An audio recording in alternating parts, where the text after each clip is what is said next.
You ask Tiger to solve. This deals with linear equations with one unknown. The final result is x equals 333 over 5333. Let's solve it step by step. Group all constants on the right side of the equation. Subtract 5333 from both sides. Group like terms. Simplify the arithmetic.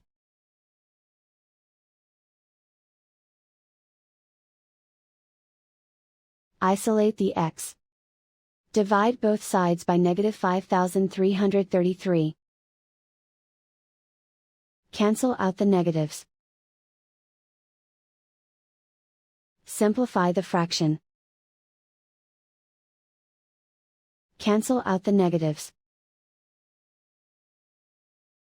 And so the final result is x equals 333 over 5333.